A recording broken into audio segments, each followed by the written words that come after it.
Assalamualaikum warahmatullahi wabarakatuh. Salam Sobat Sipil. Kembali lagi bersama saya, Sena Sandika, mahasiswa Pendidikan Teknik Bangunan, Universitas Negeri Jakarta, dengan NIM 150362171. Sobat Sipil tentunya sudah tidak asing dengan istilah perumahan. Perumahan biasanya berisi sekelompok rumah dan bangunan lain yang dibangun bersama sebagai satu pengembangan dalam suatu lahan. Nah, Sobat Sipil pernah penasaran nggak nih, bagaimana cara seorang kontraktor bisa menyusun rumah-rumah yang mereka buat di lahan yang mereka punya biar rapih? Nah, ayo simak videonya ya. Nah, untuk menjawab pertanyaan tadi, maka kita akan mempelajari tentang site plan. Sobat Sipil mungkin sudah pernah tahu atau pernah mendengar apa yang disebut dengan site plan. Tapi untuk lebih jelasnya, kita langsung cekidot aja nih. Nah, setelah menonton video ini, saya berharap Sobat Sipil mampu untuk menjelaskan fungsi dari gambar site plan dan membuat perencanaan gambar site plan dengan benar. Nah, untuk memulai, kita masuk ke penjelasan apa itu site plan. Site plan ini adalah gabungan dari gambar denah bangunan yang menunjukkan kondisi tapak lahan, yang menginformasikan konteks bukan rancangan ruang dalam bangunan dengan ruang lingkungan sekitar bangunan tersebut. Site plan ini mengkomunikasikan bagaimana rancangan ruang dalam bangunan berinteraksi dengan ruang lingkungan di sekitar bangunan tersebut, seperti bagaimana cahaya masuk ke dalam ruangan bangunan, atau bagaimana penghuni masuk ke dalam rumah maupun keluar rumah setelah melewati pintu utama dari bangunan. Nah, site plan juga sering disebut sebagai gambar teknis yang melukiskan letak atau posisi bangunan pada daerah yang akan dibangun lengkap dengan memperlihatkan rencana halaman pagar jalan, jalan masuk, dan saluran pembuangan, serta sempadan. Ya, pembagian lahan site plan sebuah perumahan dilakukan dengan pembagian sebagai berikut. Maksimal 65% untuk perumahannya, 20% untuk jalan, 10% untuk ruang terbuka dan fasilitas umum, dan 5% untuk keperluan komersial seperti ruko dan tempat perjualan lainnya. Nah, selanjutnya kita masuk ke fungsi dari site plan. Fungsi pertama dari site plan adalah panduan dari pembagian coupling lahan.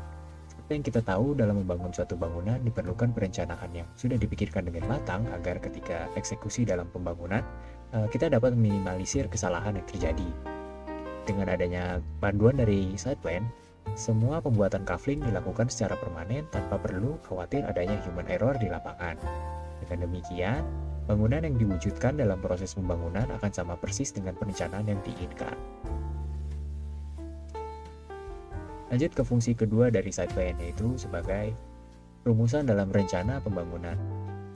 Terkadang beberapa kasus dalam menjual hunian secara unit, developer baru akan membangunnya ketika pembelian sudah terjadi. Jadi ketika pembeli memberikan uang kepada developer, baru developer akan membangun rumah yang akan dibeli. Namun jika tidak ada site plan, maka pembeli hanya bisa mengira-ngira lokasi pembangunan sebuah kafling rumah karena tidak tahu lokasinya dengan akurat. Dengan demikian, mereka memerlukan rumusan perencanaan pembangunan supaya tidak ada kesalahan di lapangan terkait masalah ini. Kemudian site plan membantu dalam menentukan lokasi favorit. Pembeli akan terbantu oleh adanya gambar site plan dalam mengenali perumahan yang akan mereka beli. Pembeli akan memilih lokasi favorit yang menurut mereka paling tepat. Lokasi favorit akan menjadi pilihan dari pembeli karena mereka tahu apa saja fasilitas yang terdekat dari rumah yang akan mereka beli. Selanjutnya, site plan dapat membantu pembeli untuk mengenali lokasi akurat dari rumah yang mereka beli.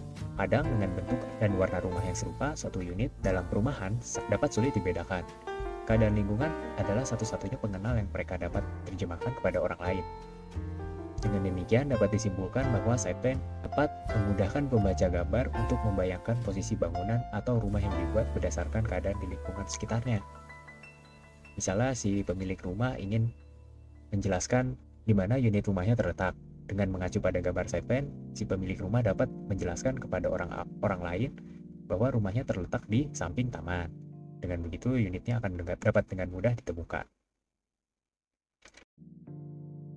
Kemudian kita memasuki bagian dari cara membuat gambar site plan. Karena kalian nanti akan mempraktekkan membuat gambar site plan, maka perhatikan bagian ini dengan baik. Hal yang pertama dilakukan oleh seorang pembuat gambar site plan adalah memperoleh data terkait dengan lahan yang akan dibangun. Hal tersebut mencakup seperti ukuran lahan, keadaan lingkungan, geografis, sosial, dan fasilitas yang sudah ada seperti jalan raya, pom bensin, pasar, dan lain sebagainya. Hal ini dapat membantu membuat gambar site plan untuk merencanakan bagaimana ia dapat mendesain site plan yang ia buat agar perumahan yang dibangun menjadi sebagai nyaman. Setelah itu kita menentukan arah utara dari gambar. Arah utara pada gambar umumnya diposisikan pada bagian atas kertas. Angkanya itu menentukan posisi gambar dengan potret atau landscape. Potret itu tegak dan landscape itu tidur. Maka kita akan mendapatkan posisi atas dari gambar tersebut. Namun ketika gambar yang dibuat misalnya terlalu besar jika untuk diletakkan secara potret, maka tidak menutup kemungkinan untuk arah utara tidak diletakkan di atas, melainkan di kanan maupun ke kiri.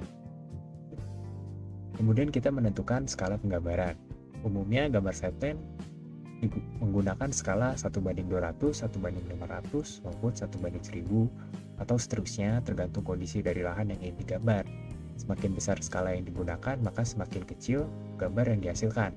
Jika gambar yang dihasilkan terlalu kecil, biasanya dilakukan pembuatan gambar yang lebih mendetail dengan memotong gambar segmen yang lebih besar jadi lebih kecil menggunakan skala pembesaran. Penggunaan skala juga menyesuaikan dengan ukuran kertas yang dipakai. Jika kertas yang digunakan kecil, maka gunakanlah skala yang lebih kecil agar gambar yang dihasilkan lebih besar dan lebih jelas, begitu pula sebaliknya.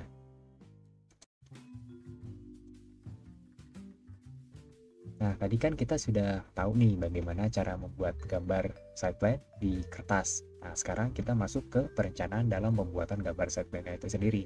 Nah, pertama-tama yang kita lakukan adalah membentuk kafling atau lahan. Kafling adalah lokasi di mana bangunan akan dibangun. Penentuan bentuk kafling harus didesain sedemikian rupa agar dapat memanfaatkan lahan semaksimal mungkin. Jadi bisa dilihat di gambar ini bagaimana lahan yang digunakan itu tidak berbentuk persegi secara sempurna. Dia bentuknya tidak beraturan ya, sehingga luas setiap kafling dan modelnya pun berbeda-beda. Bentuk kafling ini memerlukan kejelian untuk mendesain site plan-nya. Desainer juga harus menjaga agar kafling tetap memiliki nilai estetis, indah, dan cantik. Kemudian dalam membuat kaflingnya itu juga harus lurus terhadap perkerasan. Kafling harus dibuat tegak lurus terhadap perkerasan bertujuan untuk memudahkan dalam desain ruang dan menjaga nilai estetis dari perumahan itu. Selain itu, jika ada ketidakaturan dari lahan, perumahan biasanya ditempatkan di bagian belakang. Contohnya seperti segitiga merah ini, karena dia bentuknya tidak teratur atau tidak persegi, maka diletakkan di belakang rumah. Dan dalam mendesain rumah, itu juga harus mengikuti luasan dan kafling.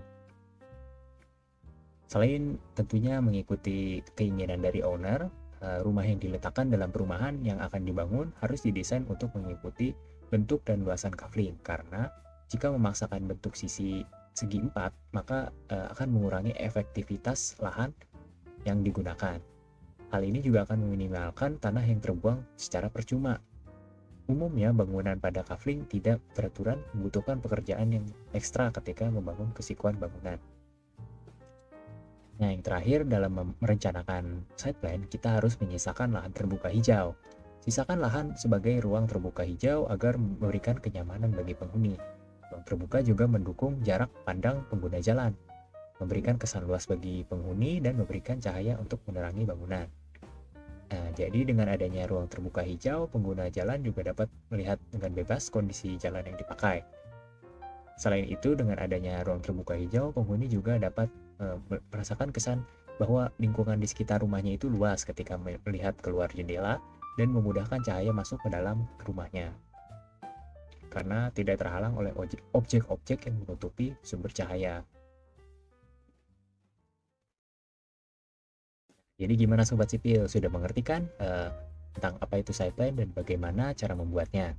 Tadi kita belajar bahwa site plan itu adalah gabungan gambar denah yang menginformasikan hubungan dari suatu bangunan dengan lingkungan di sekitarnya. Kita juga belajar fungsi-fungsi dari site plan, seperti sebagai panduan pembagian kafling, sebagai rumusan dalam perencanaan pembangunan, membantu dalam menentukan lokasi favorit bagi pembeli, dan membantu pembeli mengenali lokasi akurat dari rumah yang dia beli. Selanjutnya, kita juga belajar tentang bagaimana cara membuat gambar site plan, dimulai dari memperoleh data lahan, menentukan arah utara, dan menentukan skala yang digunakan. Oh iya, kita juga mempelajari cara merencanakan gambar site plan, seperti membentuk kafling lahan, menentukan bentuk bangunan, dan menyisakan lahan untuk ruang terbuka hijau. Oke, sekarang saya mau lihat nih kemampuan sobat sipil dalam menerapkan apa yang tadi kita pelajari. Saya akan menyiapkan sebuah gambar lahan untuk nanti sobat sipil gunakan sebagai lahan untuk membuat gambar site plan. Lahannya itu tidak beraturan. Nah, buat gambar dengan program AutoCAD, dan jangan lupa menerapkan apa yang tadi kita pelajari ya. Oke, terima kasih sudah menonton ya sobat sipil. Mohon maaf jika ada kesalahan. Jika ada yang ingin ditanyakan atau kebingungan, silahkan ditulis di dalam kolom komentar atau ditanyakan pada diskusi pada pertemuan yang akan datang. Wassalamualaikum warahmatullahi wabarakatuh.